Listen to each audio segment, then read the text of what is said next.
राधे राधे सभी को। कैसे हैं आप सब।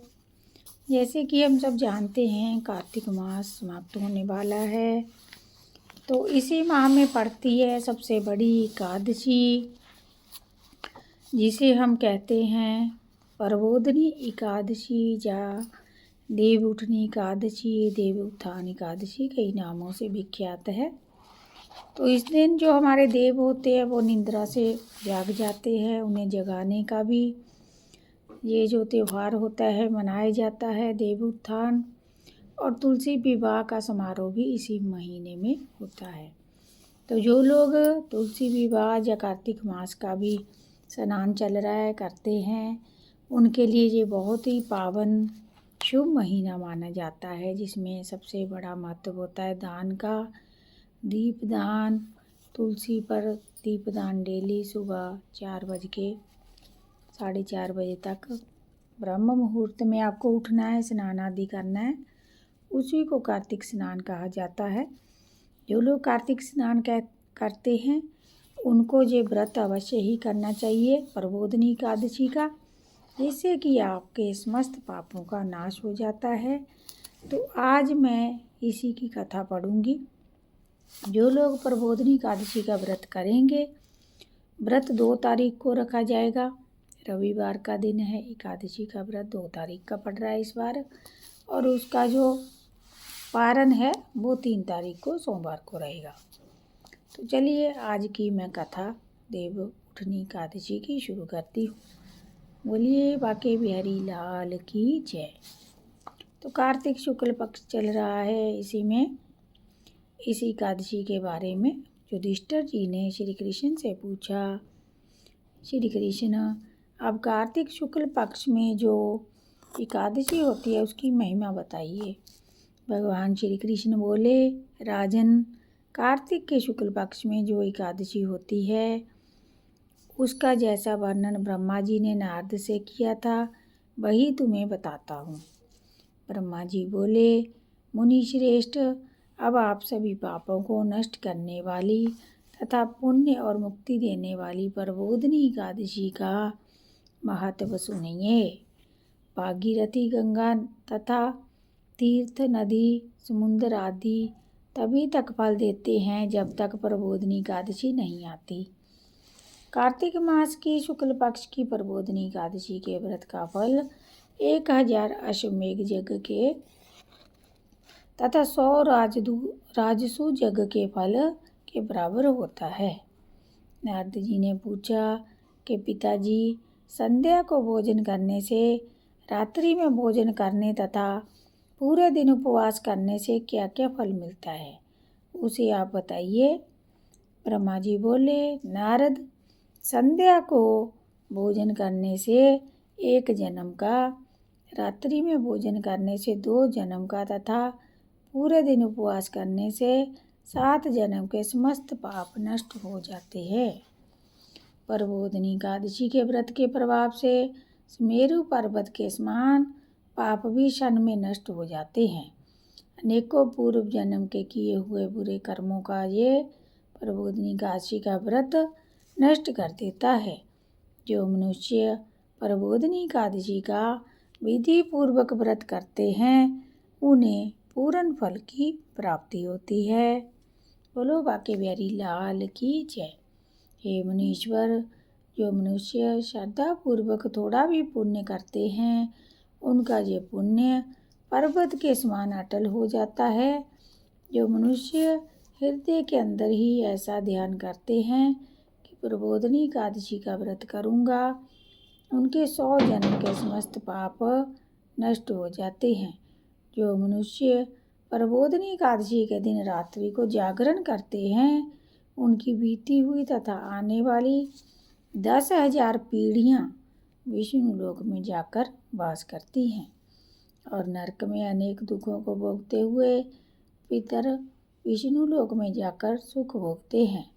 ब्रह्म हत्या आदि के पाप भी प्रबोधिनी एकादशी के व्रत से नष्ट हो जाते हैं। एकादशी के दिन रात्रि को जागरण करने का फल अश्वमेघ आदि यज्ञों के फल से अधिक होता है। समस्त तीर्थों में जाने तथा गो, स्वर्ण, भूमि आदि के दान का फल कार्तिक मास की शुक्ल पक्ष की प्रबोधिनी एकादशी के रात्रि जागरण के फल के बराबर होता है। इस संसार में जितने भी तीर्थ हैं तथा उनके भी तीर्थों की आशा की जा सकती है, वे सब प्रबोधिनी एकादशी का व्रत करने वाले के घर में रहते हैं। जो मनुष्य इस एकादशी के व्रत को करता है वह योगी, तपस्वी तथा इंद्रियों को जीतने वाला होता है, क्योंकि ये एकादशी भगवान विष्णु को अत्यंत प्रिय है। इसके व्रत के प्रभाव से कायिक, वाचक और मानसिक पाप नष्ट हो जाते हैं। इस एकादशी के दिन जो भगवान की प्राप्ति के लिए दान, तप, होम, यज्ञ आदि करते हैं उन्हें अक्षय पुण्य मिलता है। प्रबोधिनी एकादशी के दिन भगवान की पूजा करने से बाल, यौवन और युद्ध अवस्था के समस्त, वृद्ध अवस्था के समस्त पाप नष्ट हो जाते हैं। इस एकादशी की रात्रि को जागरण करने का फल चंद्र सूर्य ग्रहण के समय स्नान करने के फल के बराबर से भी 1000 गुना अधिक होता है। नारद, तुमको भी विधि पूर्वक भगवान विष्णु की पूजा करनी चाहिए। जो मनुष्य कार्तिक मास में धर्मपरायण होकर अन्य किसी व्यक्तियों का अन्न नहीं खाते, उन्हें चंद्रायन व्रत का फल मिलता है।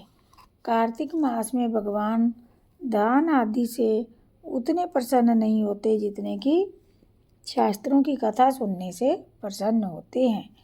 कार्तिक मास में जो मनुष्य भगवान की कथा को थोड़ा बहुत पढ़ते या सुनते हैं उन्हें 100 गोदान के बराबर फल मिलता है। जो मनुष्य अपने कल्याण के लिए विष्णु भगवान की कथा सुनते हैं उन्हें 100 गो के दान का फल मिलता है।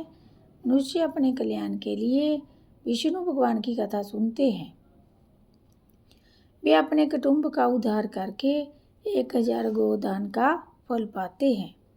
जो मनुष्य प्रबोधिनी एकादशी के दिन विष्णु की कथा सुनते हैं उन्हें 7 दीप के दान का फल मिलता है। जो मनुष्य भगवान की भक्ति पूर्वक कथा सुनते हैं और कथा बाजने वाले ब्राह्मण की यथाचित पूजा करते हैं, उन्हें संतुष्ट करते हैं, वे उत्तम लोक को जाते हैं। नारद जी बोले, हे ब्रह्मा जी, अब आप एकादशी के व्रत का विधान कहिए और व्रत करने से कौन सा पुण्य मिलता है ये भी समझाइए। ब्रह्मा जी बोले, नारद, इस एकादशी के दिन मनुष्य को ब्रह्म मुहूर्त में उठना चाहिए और नदी, तालाब, कुआं आदि पर स्नान करके व्रत का नियम ग्रहण करना चाहिए। उस समय भगवान से विनय करनी चाहिए कि हे भगवान, आज मैं निराहार रहूँगा और दूसरे दिन भोजन करूँगा, इसलिए आप मेरी रक्षा करें। इस प्रकार विनय करके भगवान की पूजा करनी चाहिए। उस रात्रि को भगवान के समीप गीत, नृत्य, बाजे तथा कथा आदि से रात्रि व्यतीत करनी चाहिए। प्रबोधिनी एकादशी के दिन कृपणता को त्याग कर बहुत से पुष्प, फल, अगरबत्ती, धूप आदि से भगवान की आराधना करनी चाहिए। शंख के जल से भगवान को अर्घ्य देना चाहिए। इसका समस्त तीर्थ दान आदि से करोड़ गुना अधिक फल होता है। जो मनुष्य पुष्प से भगवान की पूजा करते हैं उनके सामने इंद्र भी हाथ जोड़ते हैं।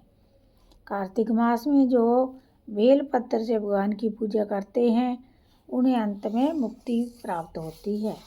कार्तिक मास में जो मनुष्य तुलसी जी से भगवान की पूजा करता है उसके 10,000 जन्म के समस्त पाप नष्ट हो जाते हैं। जो मनुष्य इस मास में ही तुलसी जी के दर्शन करते हैं या स्पर्श, ध्यान, रोपण अथवा सेवा करते हैं वे 1000 युग तक भगवान के घर में रहते हैं। समस्त मनोकामना को पूरा करने वाले भगवान कदम्ब पुष्प को देखकर अत्यंत प्रसन्न होते हैं। यदि उनकी कदम्ब के पुष्प से पूजा की जाए तो वह मनुष्य यमराज के दुखों को नहीं पाते हैं। जो गुलाब के पुष्प से भगवान की पूजा करते हैं उन्हें मुक्ति मिलती है। जो मनुष्य बकुल और अशोक के फूलों से भगवान की पूजा करते हैं वे अंतकाल तक शोक से रहित रहते हैं। जो मनुष्य विष्णु भगवान की सफ़ेद और लाल कनेर के फूलों से पूजा करते हैं उन पर भगवान अत्यंत प्रसन्न होते हैं। जो मनुष्य विष्णु भगवान की दुर्वा दल से पूजा करते हैं वे पूजा के फल से 100 गुना अधिक फल पाते हैं। जो भगवान की शमी के पत्तों से पूजा करते हैं वे यमराज के मार्ग को सफलता से पार कर जाते हैं। जो मनुष्य चंपक के पुष्प से भगवान विष्णु की पूजा करते हैं वे आवागमन के चक्कर से छूट जाते हैं। जो मनुष्य स्वर्ण का बना हुआ केतकी पुष्प भगवान पर चढ़ाते हैं उनके करोड़ों जन्म के पाप नष्ट हो जाते हैं। जो मनुष्य भगवान को पीले और रक्तवर्ण कमल के सुगंधित फूलों से पूजा करता है उन्हें शक्ति दीप के स्थान मिलता है। इस प्रकार रात्रि में भगवान की पूजा करके प्रातःकाल शुद्ध नदी के जल से स्नान करना चाहिए। स्नान के पश्चात भगवान की पूजा करनी चाहिए। इसके बाद इस व्रत की समाप्ति और ब्राह्मण को भोजन कराना चाहिए और दक्षिणा देकर मीठे वाक्यों द्वारा सभा करनी चाहिए। इसके उपरांत भोजन गौ और दक्षिणा से गुरु की पूजा करनी चाहिए और ब्राह्मणों को बहुत सी दक्षिणा देकर इस नियम को पूरा करना चाहिए। ब्राह्मणों को यथाशक्ति दक्षिणा देनी चाहिए। जिस ब्राह्मण को रात्रि में भोजन कराए उसे स्वर्ण सहित बेलदान करना चाहिए। जो मनुष्य यात्रा स्नान करते हैं उन्हें दही और शहद दान करना चाहिए। जो मनुष्य फल की आशा करते हैं उन्हें फल का दान करना चाहिए। तेल की जगह घी और घी की जगह दूध और अन्य में चावल का दान करना चाहिए।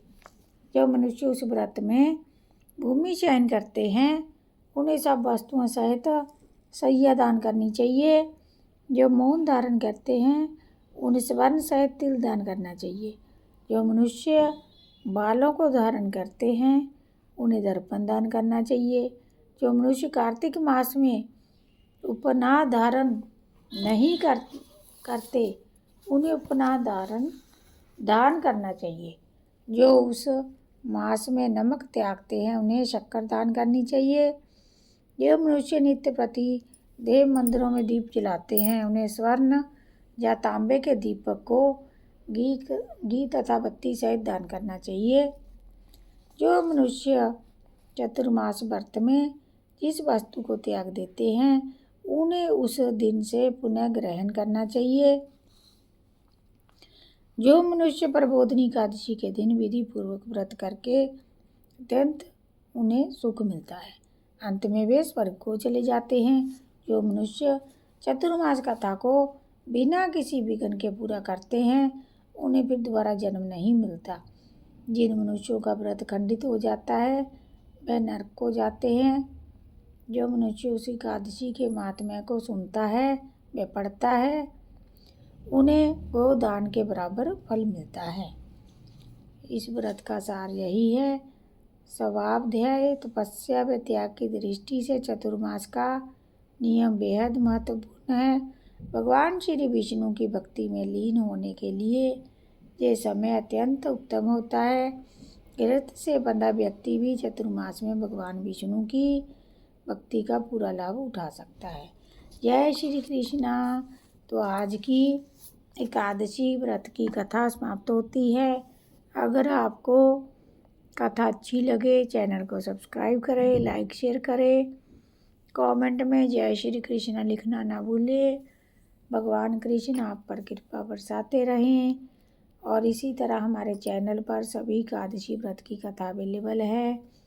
कार्तिक मास की कथा भी अवेलेबल है, पूर्णिमा व्रत की भी कथा अवेलेबल है।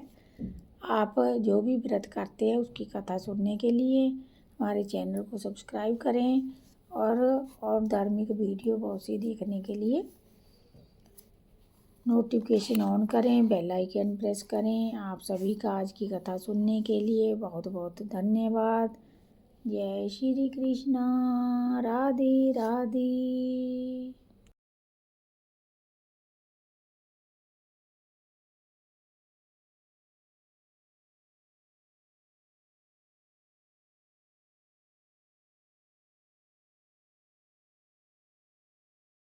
राजी में मथुरारी में वृंदावन में हमारी प्यारी हमारी प्यारी ओ प्यारी प्यारे राधे राधे राधे राधे राधे राधे